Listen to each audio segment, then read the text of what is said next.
নমস্কার বন্ধুরা, আমার ইউটিউব চ্যানেলে সবাইকে স্বাগত। আরও একটা গুরুত্বপূর্ণ ভিডিও নিয়ে চলে এসেছি। এই ভিডিওর মধ্যে আলোচনা করব আপার প্রাইমারি টেট বিষয়ক সম্পর্ক নিয়ে।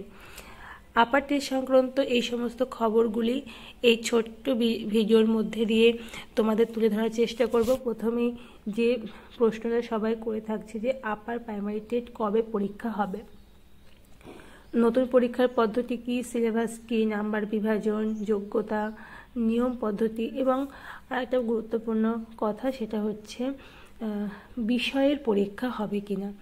তোমাদের যে সমস্ত গ্র্যাজুয়েশনের বিষয় ছিল পার্টিকুলার, সেই সমস্ত বিষয়ের পরীক্ষা হবে কিনা সেটাও একটা কিন্তু বড় প্রশ্ন, নাকি শুধুমাত্র যে জেনারেল পেপার হয় সেটাই হবে। তো গত সপ্তাহে কিন্তু হাইকোর্টে আপার প্রাইমারির যে শুনানি দিল সেখানে কি বলেছেন এসএসসিকে সেই সম্পর্কে আলোচনা করব।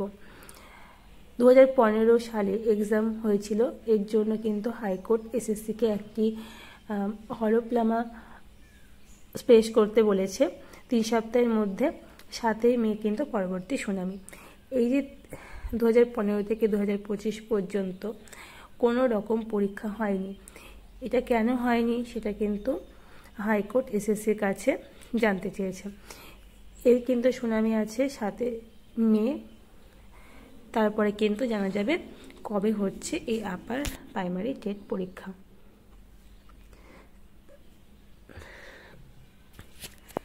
দেখো, শিক্ষাগত যোগ্যতা কি। আমরা যারা আপার প্রাইমারি টেটের জন্য প্রিপারেশন নিচ্ছি, আশা করা যায় খুব তাড়াতাড়ি আপার প্রাইমারি টেটের একটা এক্সাম হতে চলেছে। তো যারা প্রিপারেশন নিচ্ছ, প্রিপারেশন নিতে থাকো। আর যারা প্রিপারেশন নিচ্ছে তাদের কাছে কিন্তু খুব প্রশ্ন থাকে যে শিক্ষাগত যোগ্যতা কী।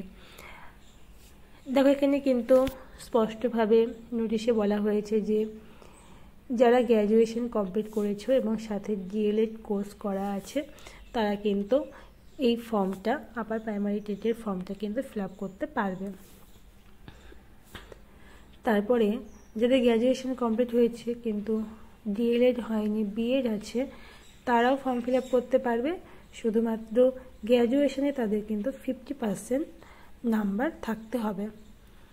যারা গ্র্যাজুয়েশন করেছো সাথে ডিএলএড করেছো, কারণ ডিএলএডটা উচ্চ মাধ্যমিকের রেজাল্টের ভিত্তিতে হয়, তাহলে কিন্তু কোনো রকম এরকম নাম্বার বিভাজনের কোনো ব্যাপার নয়, সকলেই কিন্তু ফর্ম ফিল আপ করতে পারবে। তবে বিএড যারা করেছো কিন্তু গ্র্যাজুয়েশন করেছো, ডিএলএড করোনি, তাদের কিন্তু 50% নাম্বার লাগবে। দেখো, graduation plus DElEd SC ST ওবিসিদের ক্ষেত্রে কিন্তু একই কথাই বলা আছে, কিন্তু গ্র্যাজুয়েশন প্লাস বিএডের ক্ষেত্রে এসসি এসটি ওবিসির কিন্তু গ্র্যাজুয়েশন নাম্বার লাগবে 45%। তো শিক্ষাগত যোগ্যতা এই ছিল। তোমাদের এই সমস্ত যদি ডিগ্রিগুলো করা থাকে, ডিএলএড বিএলএড কিছু একটা যদি করা থাকে, তাহলে কিন্তু এই আপার প্রাইমারি টেটের জন্য ফর্ম ফিল আপ করা যাবে। অবশ্যই তাকে কিন্তু গ্র্যাজুয়েট হতে হবে। এবার বয়স সীমা। যারা ইউআর ক্যাটাগরি রয়েছে তাদের কিন্তু বয়স সীমা 20 বছর থেকে 40 বছর বয়স পর্যন্ত ফর্ম ফিল আপ করতে পারবে। যারা এসসি এসটি রয়েছে তাদের কিন্তু 5 বছরের ছাড় রয়েছে বয়সের ক্ষেত্রে। তোমরা 20 থেকে 45 বছর বয়স পর্যন্ত কিন্তু এসসি এসটি ছেলেমেয়েরা ফর্ম ফিল আপ করতে পারবে। যারা ওবিসি ক্যাটাগরির মধ্যে রয়েছে তাদের কিন্তু 3 বছরের ছাড় রয়েছে। যাদের 20 বছর থেকে 43 বছর বয়স তারা কিন্তু এই পরীক্ষায় বসতে পারবে। তো এই ছিল বয়স সীমা। যারা ইউআর ক্যাটাগরি তাদের 20 থেকে 40 বছর, এসসি এসটি 20 থেকে 45 বছর, ওবিসি 20 থেকে 43 বছর। এবার জেনে নেব নির্বাচনের পদ্ধতি। কিভাবে এই নির্বাচনটা হবে।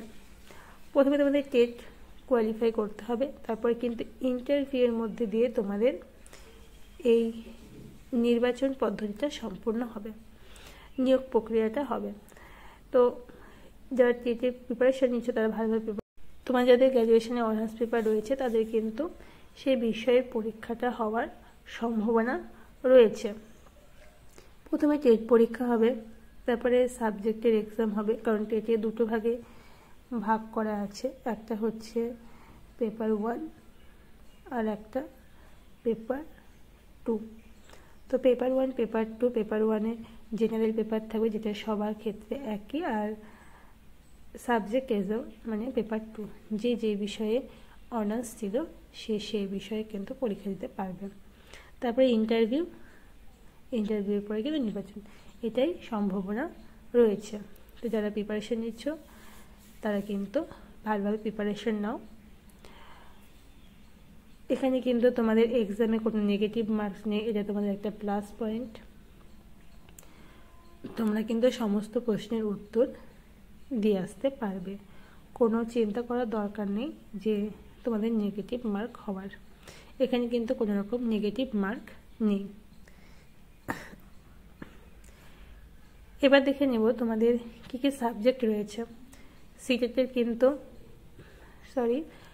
আপার প্রাইমারি টেটের কিন্তু এখানে সিডিপি মানে চাইল্ড ডেভেলপমেন্ট পেডাগোগি, তারপরে ল্যাঙ্গুয়েজ 1, ল্যাঙ্গুয়েজ 2, ম্যাথ, যারা তোমরা পিওর সায়েন্সে তাদের কিন্তু ম্যাথ আর সায়েন্সের পরীক্ষা হবে, আর যারা সায়েন্স ছিলে না তাদের কিন্তু একটা সোশ্যাল সায়েন্সের এক্সাম হবে, যেটা পরীক্ষার সময় তোমাদের কিন্তু নির্বাচন করতে হবে। সিডিবি থেকে তোমাদের 30টা প্রশ্ন থাকবে এবং 30 মার্কস। ল্যাঙ্গুয়েজ 1 থেকেও তোমাদের 30টা প্রশ্ন থাকবে এবং 30 নাম্বার। ল্যাঙ্গুয়েজ 2 থেকেও তোমাদের 30 নাম্বার থাকবে এবং এখানে নাম্বার থাকবে 30টা, প্রতিটা কোশ্চেনের জন্য কিন্তু 1 নম্বর করে। এখানে তোমাদের কিন্তু 60 নম্বর থাকবে, এখানে 1 নম্বর করে 60টা কোশ্চেন থাকবে এবং 60 নম্বর থাকবে। তো টোটাল এখানে তোমাদের নাম্বার হলো, দেখে নাও, 150টা কোশ্চেন এবং 150 নাম্বারে তোমাদের পরীক্ষা হবে। তোমাদের কিন্তু এখানে টোটালি 150 নাম্বারে পরীক্ষা হবে।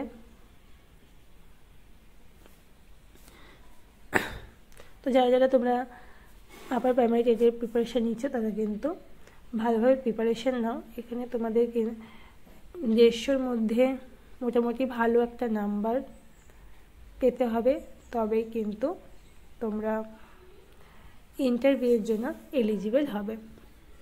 তো এই ছিল তোমাদের আপার প্রাইমারি টেটের জন্য একটি বড় আপডেট, যেটা হাইকোর্ট ইতিমধ্যেই একটা আপডেট দিয়েছে।